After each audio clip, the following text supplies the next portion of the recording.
En el patio de atrás. Bienvenido. Apaga la luz, sube el volumen y acompáñame a escuchar lo que ocurrió. Siempre me ha fascinado la quietud de los lugares antiguos, las paredes de piedra del instituto, gastadas por incontables manos, los pasillos que guardaban el eco de generaciones de pasos. Soy profesor de historia, y quizás por eso siento una conexión especial con el peso del tiempo. Mi aula, la número 7, era particularmente silenciosa, demasiado, a veces. Un silencio que no era ausencia de ruido, sino una presencia por sí misma, densa y expectante. Recuerdo que, al principio, lo atribuía a la acústica peculiar del edificio, a la hora tardía en la que solía quedarme corrigiendo exámenes. Las sombras se alargaban.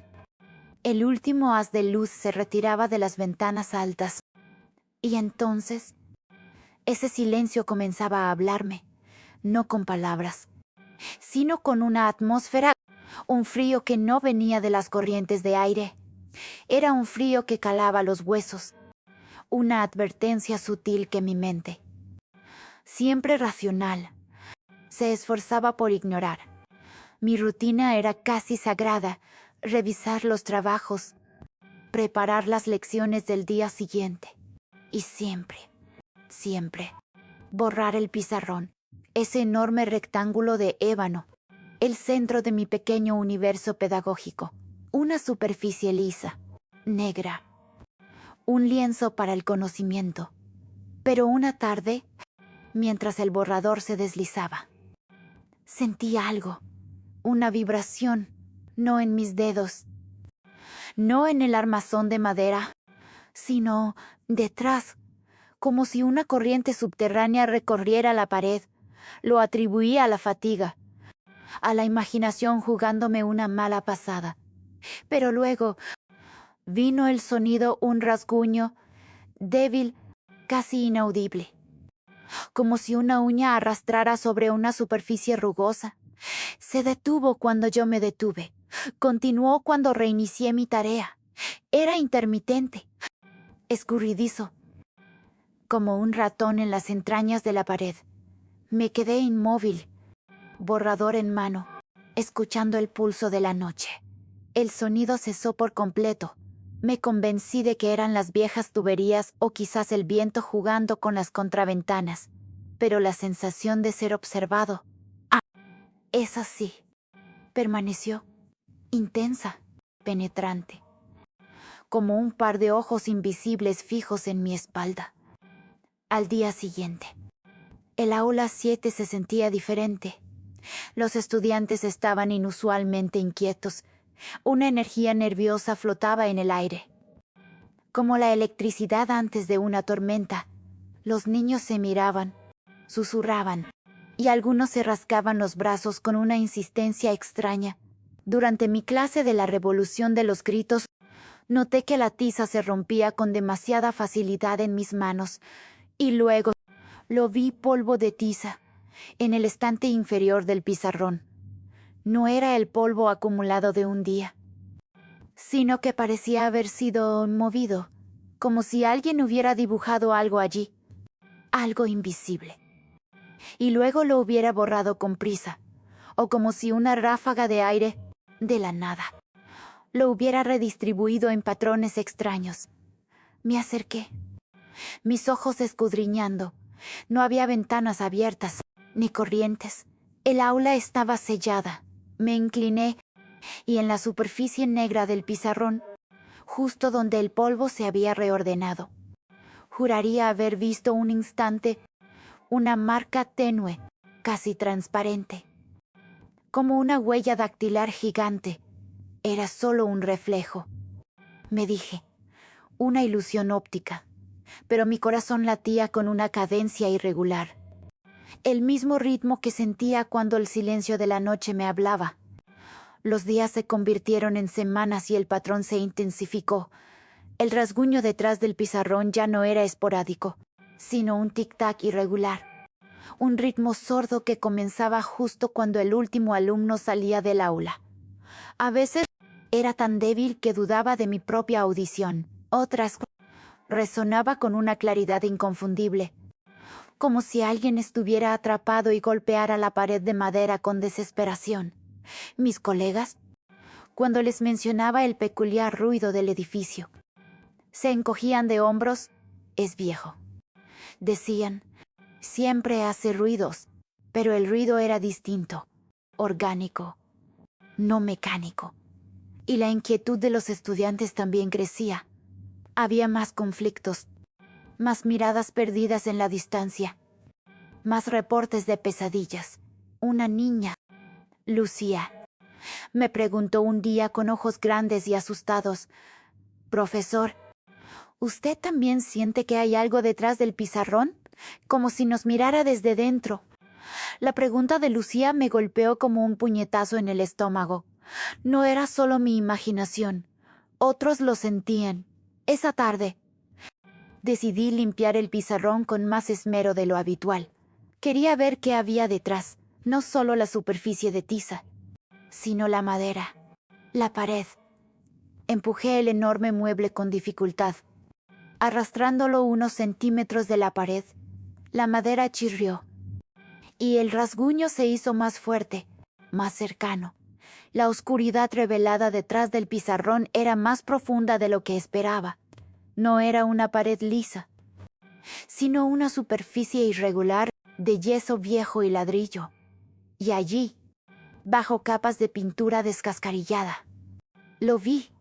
Marcas, grabados rústicos, algunos apenas visibles, otros más profundos, líneas, círculos, y algo que parecía una figura humana estilizada, con los brazos extendidos.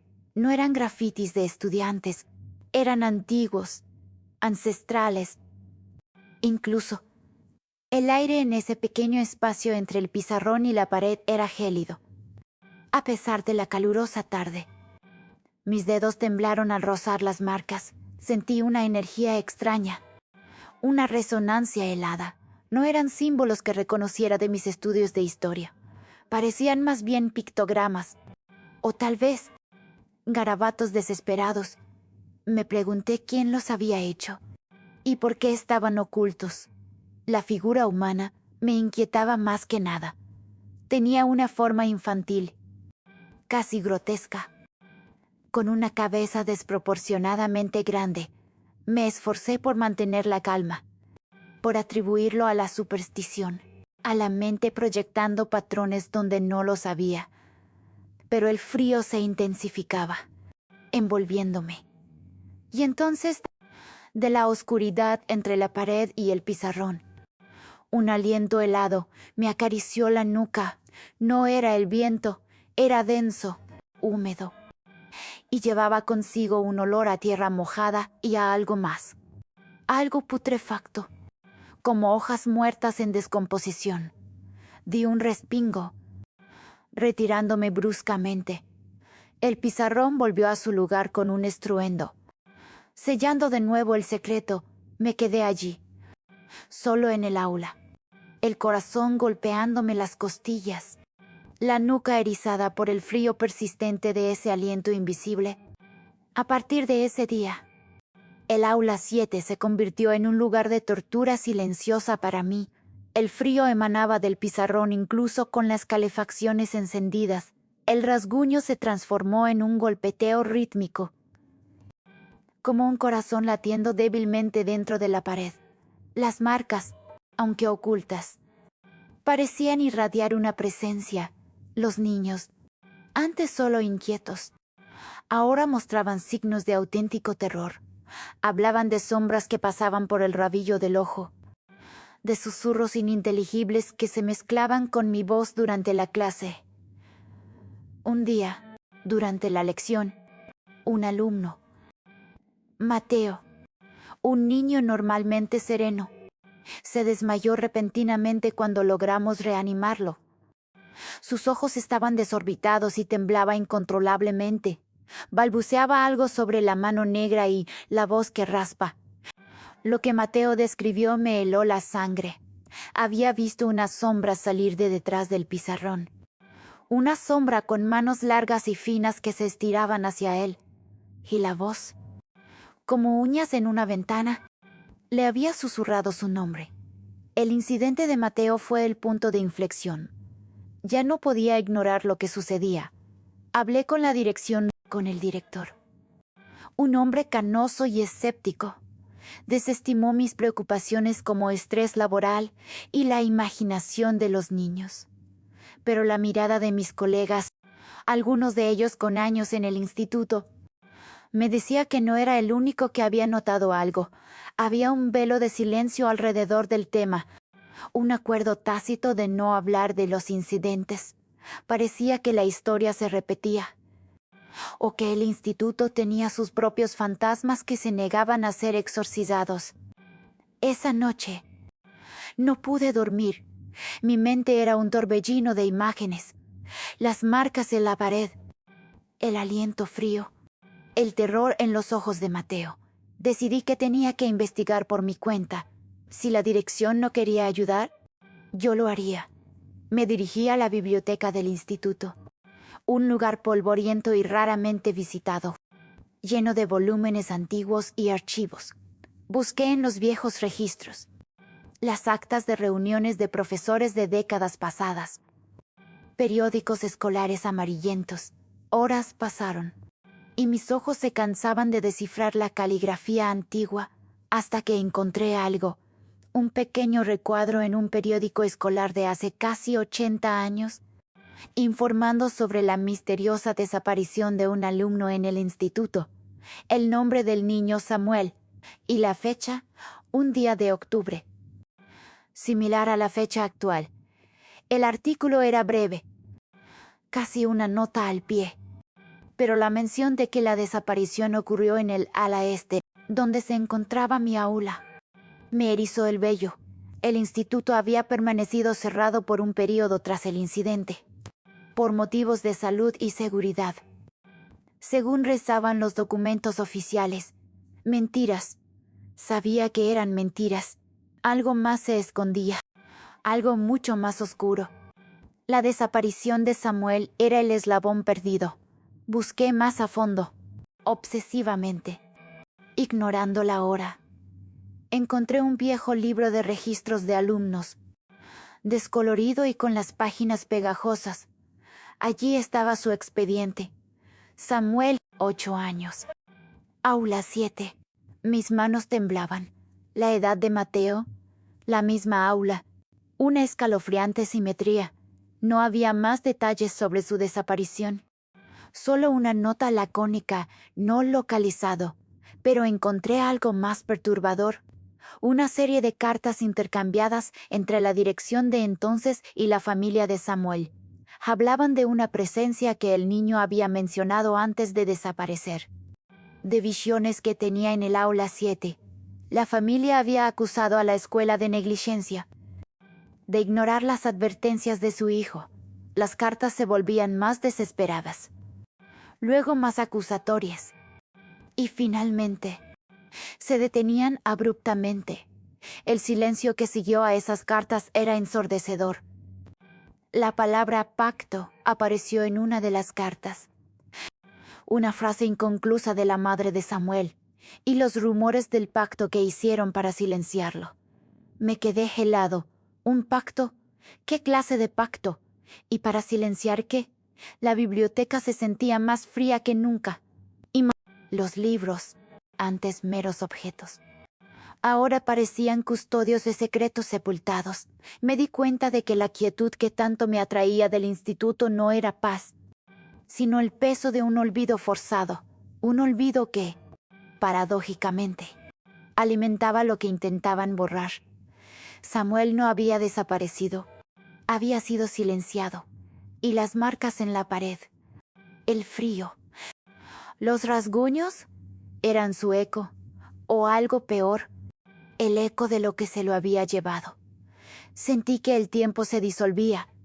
Era como si el pasado no fuera pasado, sino una realidad superpuesta, un velo transparente entre entonces y ahora.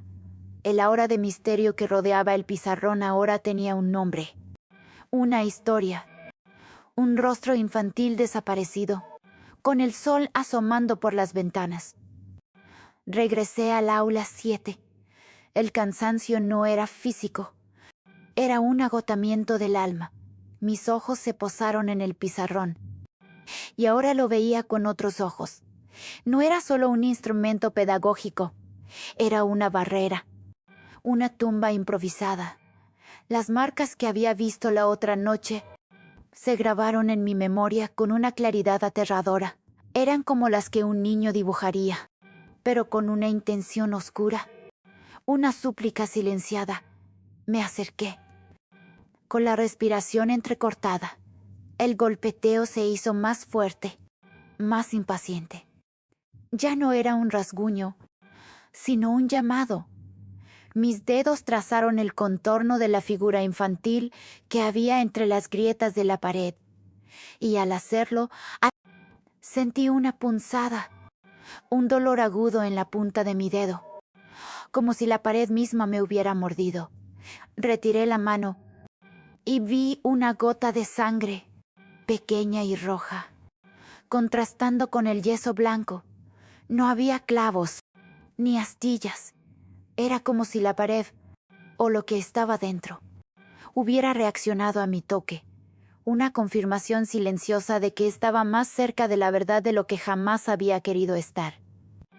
Esa tarde, me quedé solo en el aula, la mochila llena de documentos y mi mente de un terror recién descubierto. Los susurros que los alumnos habían mencionado ahora eran audibles para mí. No eran palabras claras, sino un murmullo constante, como el zumbido de 1000 abejas atrapadas, proveniente directamente de detrás del pizarrón. Encendí la luz, pero la oscuridad parecía absorberla, dejando el aula en una penumbra perpetua. El aire se volvió pesado, irrespirable, con el mismo olor a tierra y descomposición que había sentido antes. Mis ojos se fijaron en las marcas, y entonces, para mi horror, las vi brillar, una luz débil, azulada, palpitante, emergiendo de las líneas grabadas en la pared. Eran como venas luminosas, que se extendían y se contraían con cada latido del sonido detrás del pizarrón. Un pavor primordial me invadió. Un miedo frío que me decía que había cruzado un umbral del que no había vuelta atrás. La voz se hizo inteligible, era un eco, una superposición de voces infantiles, distorsionadas por el tiempo y el sufrimiento. Ayuda, aquí, solo. El sonido me rodeó, me envolvió, como si el aula entera fuera un oído gigante. Las sillas se movieron, raspando el suelo con un quejido fantasmal. Los lápices rodaron de los pupitres. Un libro de texto, abierto en mi escritorio, cayó al suelo, abriéndose en una página con la imagen de un reloj antiguo. El tiempo, siempre el tiempo. Sentí una presión invisible sobre mi pecho, como si una mano helada se posara sobre mí, intentando aplastarme. Caí de rodillas, el aire escapando de mis pulmones. Las luces azules se intensificaron, proyectando sombras danzantes y grotescas por toda la habitación. Vi fugazmente figuras en el rabillo de mi ojo, niños corriendo, riendo. Pero sus risas eran huecas, sus movimientos, espasmódicos. Eran los recuerdos de Samuel, o de lo que se alimentaba de él, manifestándose en un intento desesperado por comunicarse, o quizás por atraparme. Mi mente luchaba por encontrar una explicación racional, pero la realidad se estaba doblando. La entidad no solo quería ser escuchada, quería ser vista, sentida. Quería salir. Me arrastré hacia el pizarrón, impulsado por una mezcla de terror y una macabra curiosidad. Las luces azules pulsaban con una urgencia febril. El golpeteo era ahora una serie de golpes frenéticos, como si alguien estuviera martilleando desde dentro. Puse mi mano sobre la fría superficie de la tiza. Sentí una vibración, no mecánica, sino como el pulso de un ser vivo. La voz susurrante se concentró en mi oído. Una sola palabra, clara como el cristal, pero llena de una pena infinita. Madre era la voz de un niño, de Samuel. No estaba solo, no era el único atrapado. Había algo más, algo que necesitaba desesperadamente ser liberado o vengado. El pizarrón ya no era una simple superficie, era una prisión, una ventana a un sufrimiento olvidado. Y yo estaba, sin quererlo, abriendo esa ventana. La palabra madre resonó en el aula, en mi cabeza, en cada fibra de mi ser. Ya no había duda. La entidad que se manifestaba no era solo una presencia maligna, sino la esencia de un niño. Samuel, atrapado, buscando a su madre, o al menos una forma de comunicación, de liberación. Pero si era Samuel, ¿por qué el aura de terror? ¿Por qué el frío? Los susurros perturbadores. Me aparté del pizarrón, mi mente trabajando a 1000 por hora. Recordé la frase inconclusa de la madre de Samuel en las cartas, y los rumores del pacto que hicieron para silenciarlo. Un pacto. ¿Quién lo hizo? ¿Y con qué propósito? Regresé a la biblioteca, sintiendo una urgencia desesperada. Pasé horas, días, entre los polvorientos estantes, buscando la pieza que faltaba en este rompecabezas macabro, y la encontré. No en los archivos oficiales, sino en una caja de objetos personales donados por un antiguo profesor ya fallecido. El profesor Elías, dentro de la caja, entre sus condecoraciones y una pluma gastada. Había un diario, un pequeño cuaderno de cuero, con páginas amarillentas y una letra nerviosa y apretada. Era el diario del profesor Elías. Comencé a leer. Las primeras entradas eran banales, quejas sobre los alumnos, el clima. Pero a medida que avanzaba, el tono cambiaba. Las referencias a Samuel se hicieron más frecuentes, más obsesivas. Elías, al parecer, era el maestro de Samuel. Escribía sobre los dones del niño, su sensibilidad especial. Cómo Samuel decía ver y escuchar cosas que los demás no. Y luego, el horror. Elías describe cómo Samuel comenzó a ser atormentado por una sombra que vivía en el instituto. Una sombra antigua y hambrienta, que se alimentaba de la tristeza y el miedo de los niños. Elías, en un intento desesperado por proteger a Samuel, o quizás por silenciarlo para que no revelara la existencia de la sombra a otros, había ideado un ritual, un pacto, para encerrar la sombra, y con ella, a Samuel, en un lugar donde nadie pudiera encontrarla, ni oírla, detrás del pizarrón del aula 7. La revelación me dejó sin aliento. Elías no había salvado a Samuel, lo había condenado, lo había usado como ancla para contener a la verdadera entidad, la sombra, creyendo que así la escuela estaría segura. Pero Samuel era un niño, y su espíritu puro, aunque atrapado, se había corrompido con el tiempo, mezclándose con la malevolencia de la sombra. O quizás, la sombra se había alimentado de su agonía. El diario detallaba el ritual, símbolos y la sangre de un inocente, la gota de mi dedo, y un objeto personal del niño para mantenerlo anclado, un pequeño zapato infantil. Descrito como el último objeto que Samuel tocó, volví al aula 7. La luz del amanecer apenas filtrándose por las ventanas. El pizarrón ya no era solo un muro, era la puerta a una dimensión de sufrimiento, una tumba viviente.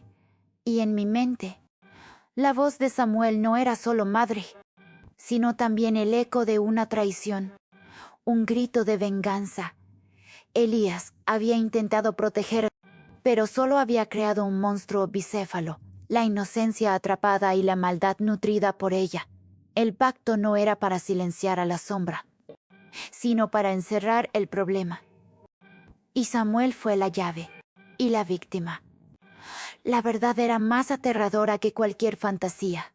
Samuel no era el fantasma, sino la carnada, el ancla humana de una entidad mucho más antigua y oscura. Una sombra que Elías había subestimado.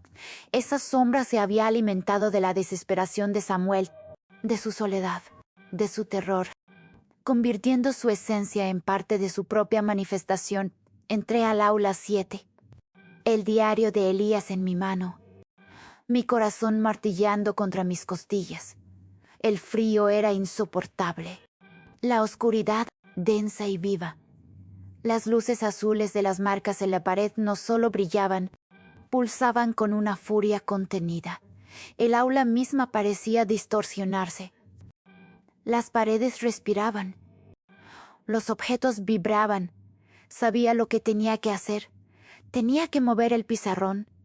Tenía que encontrar ese zapato, el ancla, pero no para liberarlos, sino para entender, para romper el ciclo, para que ningún otro niño, ningún otro Mateo, sufriera el mismo destino. Con un esfuerzo sobrehumano, empujé el pizarrón, la madera rechinó. El yeso se desprendió con un crujido.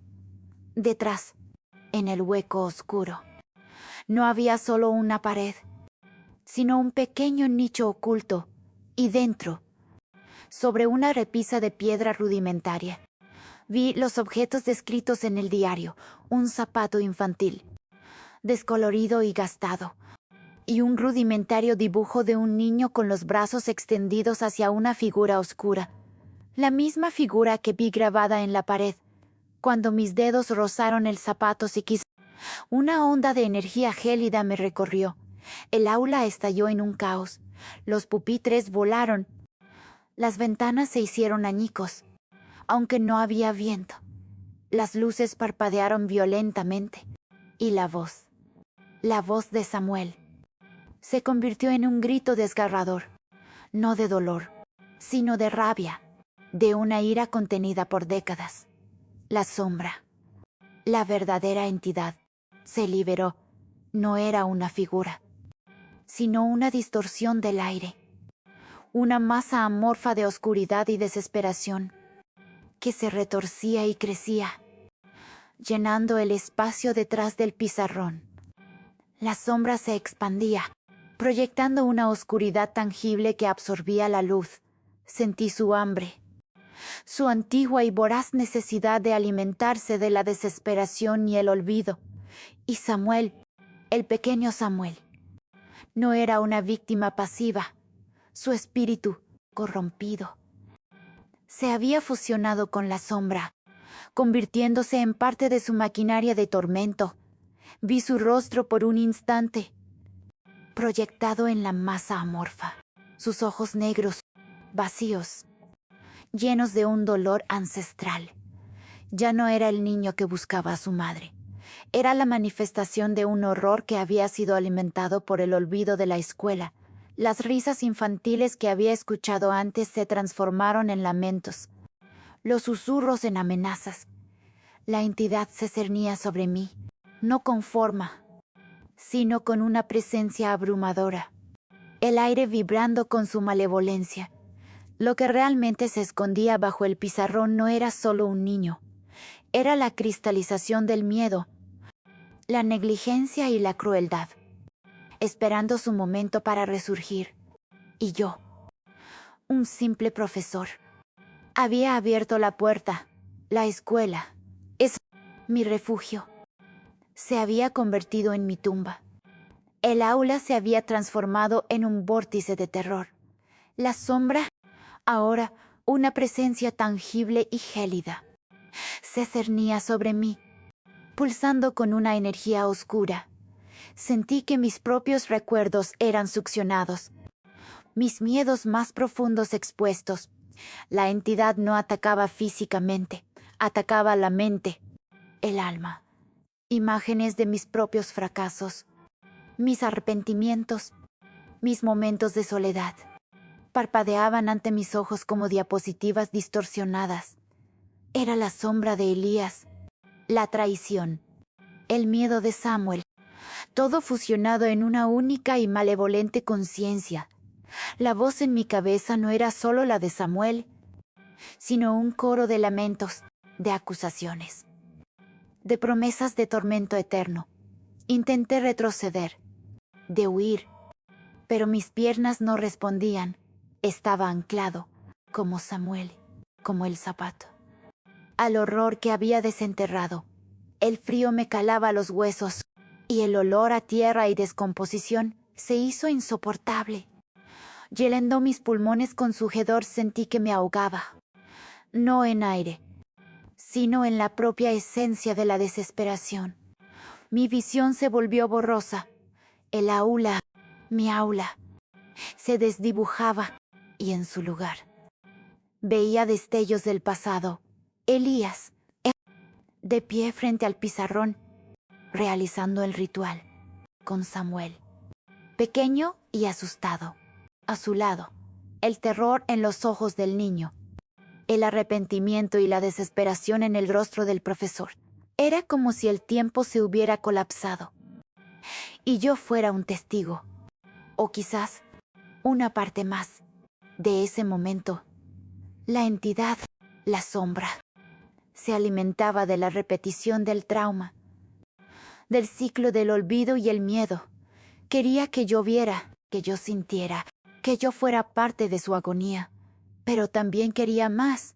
Quería que la historia se repitiera, que un nuevo ancla fuera puesta, que un nuevo niño fuera sacrificado, o que yo mismo ocupara ese lugar.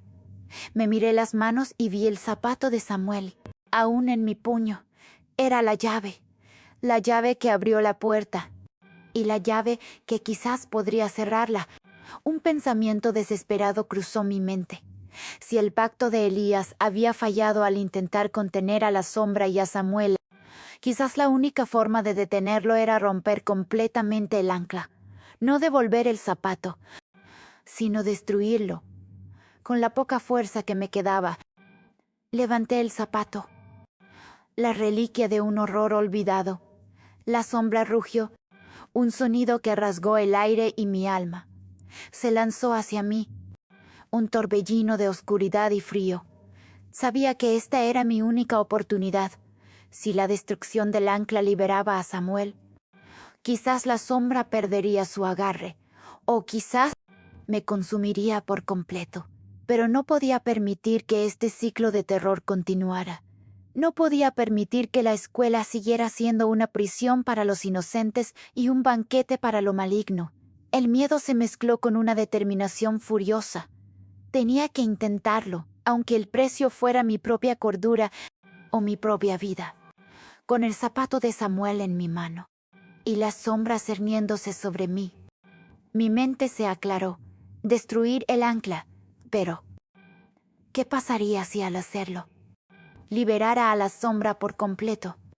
Sin Samuel para contenerla, y si Samuel, corrompido, se volvía aún más virulento, era un riesgo que tenía que tomar. Cerré los ojos, reuniendo toda mi fuerza, y golpeé el zapato contra el duro borde del pizarrón, una y otra vez. La tela y el cuero se desgarraron. La suela se desprendió. Cada golpe era un eco de los martillazos de Samuel, un intento de deshacer lo que Elías había hecho. La sombra gimió, un sonido agudo y estridente que me perforó los tímpanos. La fuerza se disipó, el frío disminuyó, las visiones del pasado se desvanecieron. Cuando abrí los ojos, el aula estaba en silencio, un silencio diferente, sin la pesadez de antes. El pizarrón estaba destrozado, el nicho expuesto, el zapato, hecho jirones, yacía a mis pies. No había rastro de la sombra, solo la desolación de un aula en ruinas. Me quedé allí, solo, el cuerpo temblando, el alma exhausta. Había roto el ciclo. Eso creía. Había liberado a Samuel, o al menos había desmantelado el pacto. Pero el silencio que me rodeaba ahora no era el silencio expectante que conocía. Era un silencio vacío, un silencio de ausencia, pero con una resonancia. La ausencia de la sombra, sí, pero también la ausencia de la inocencia, de la posibilidad de un final feliz. El aula 7 fue declarada inservible. El pizarrón fue reemplazado. La pared reparada. Nadie preguntó demasiado sobre la explosión de tuberías o el acto vandálico que la dirección inventó. Mis colegas me miraban con una mezcla de lástima y distancia. Sabían algo, o intuían. Yo volví a dar clases en otra aula, lejos del ala este. Pero algo había cambiado en mí.